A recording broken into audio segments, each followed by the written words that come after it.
বিভিন্ন কারণে গুনাহ হয়ে যায়। তওবা করার মাধ্যমে গুনাহমুক্ত হওয়া যায়। এর মাধ্যমেই মহান আল্লাহর নৈকট্য লাভ করা সম্ভব।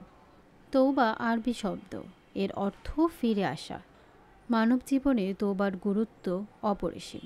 মহান আল্লাহ বলেন, হে মুমিনগণ, তোমরা সবাই আল্লাহর কাছে তওবা করো। খাঁটি তওবা, সূরা তাহরিম আয়াত ৮। আরেক আয়াতে আল্লাহ বলেন, নিশ্চয়ই আল্লাহ তওবাকারী এবং পবিত্রতা অর্জনকারীকে ভালোবাসেন। সূরা বাকারা আয়াত নাম্বার ২২২। অতীতের সব পাপ কাজ ও ভুল ত্রুটি মহান আল্লাহর কাছে স্বীকার করে অনুতপ্ত লজ্জিত হওয়া। লজ্জিত অনুতপ্ত হয়ে মহান আল্লাহর কাছে সব গুনাহের জন্য মাপ চাইতে হবে। কারো হক নষ্ট করে থাকলে যথাযথ ব্যক্তিকে তার অধিকার সম্পূর্ণভাবে ফিরিয়ে দিতে হবে। যেভাবেই হোক, সামর্থ্য না থাকলে অনুরোধ করে কিংবা ক্ষমা চেয়ে তার কাছ থেকে মাপ নিতে হবে। তওবার পর পাপ কাজ থেকে দূরে থাকার আপ্রাণ চেষ্টা করতে হবে এবং সাধ্য অনুযায়ী বেশি বেশি ন্যাক আমল করতে হবে।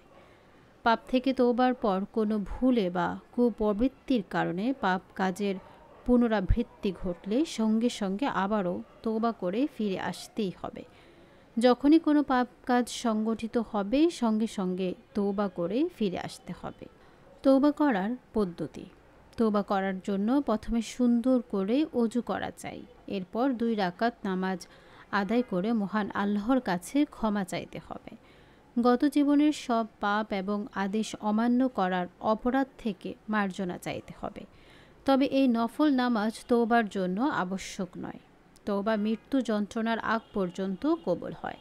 এ সম্পর্কে নবীজি সাল্লাল্লাহু আলাইহি ওয়াসাল্লাম বলেন, নিশ্চয়ই আল্লাহ তার বান্দার তওবা কবুল করবেন যতক্ষণ না সে মৃত্যু যন্ত্রণায় গড়গড় করবে। তিরমিজি হাদিস। আমাদের সমাজে প্রচলিত আছে মৃত্যুর সময় কাছাকাছি এলে তওবা করা, অথচ আমরা কেউ জানি না ঠিক কখন আমাদের মৃত্যুর সময় এসে পড়বে। তাই গুনাহে জড়ানোর সুযোগ নেই, সব সময় তওবা করা। নবীজি পবিত্র হওয়া সত্ত্বেও প্রতিদিন তওবা করতেন।